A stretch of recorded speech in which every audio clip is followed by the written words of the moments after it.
饭店做的白切鸡为什么那么好吃？其实里面有很多技巧。今天就把一位凉菜老师傅教给我的方法分享给大家，做出来鸡肉鲜嫩，不腥不柴。看完视频保证让您学会。首先是鸡的选择，尽量选择半年以上1年以内的。看一下鸡表面有没有绒毛，有的话可以用火烧一下。买的时候热心老板已经给处理好，只需要把鸡头鸡嘴清洗一下，鸡头上面的孔按压一下，看里面有没有脏东西。之前已经清洗过，所以没有多少血水。把鸡爪塞肚子里面，不要剁，这样可以保证鸡皮的完整性。烧一大锅水，下入一些葱姜去腥，再加入一些黄栀子熬一会儿。接着下入盐和花雕酒，没有的也可以用料酒。盐可以适当多一点，不用担心会咸，看到后面就明白了。这个是熬了2-3分钟以后的效果，熬出颜色以后关火。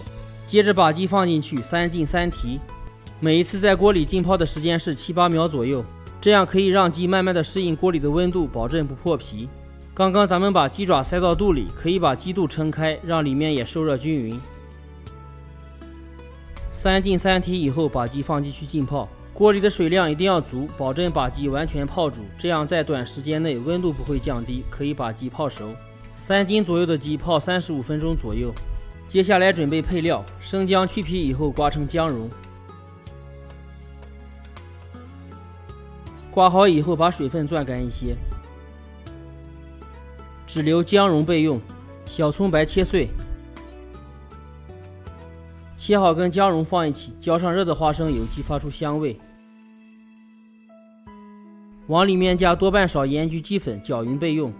用这个蘸料蘸白切鸡，那才叫原汁原味。鸡泡熟以后捞出，控干水分，用筷子扎一下，鸡胸鸡腿能扎透，说明就熟了。接着放到冰水里面过凉，让它彻底凉透。这个是凉透以后的效果。接下来把鸡分解一下，先把鸡脖剁下来，鸡头分开，把鸡屁股去掉，喜欢吃的也可以留着。顺着翅根把鸡翅剁下来，接着再把鸡腿剁下来，尽量不要把鸡皮弄破，保留它的完整性。鸡胸和鸡背从中间剁开，再把鸡背一开为2。鸡胸的位置肉比较厚，可以先拍一下，再从中间分成2层。把鸡头摆到盘里，鸡脖划开，肉皮分离以后，去掉鸡的食管，把鸡皮处理一下。鸡脖剁成小块摆到盘里，鸡皮剁成长条盖到上面。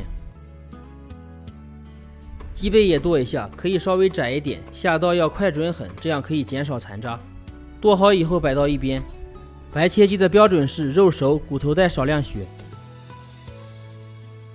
鸡胸下面那层肉剁一下摆到中间，把鸡皮剁成条盖到上面。鸡腿像这样竖着分开，剁好以后先摆到上面，留下完整的剁好以后盖到上面。另一只鸡腿也是一样的处理方法，是剁一刀摆到最前面，这样一份原汁原味的白切鸡就制作完成。视频都看到这里了，麻烦动动您发财的小手，点赞支持一下吧，非常感谢。蘸料汁吃有一股浓郁的香味，喜欢的朋友就收藏起来试一下吧。有什么问题可以在评论区留言，感谢您的关注和支持，我们下期见。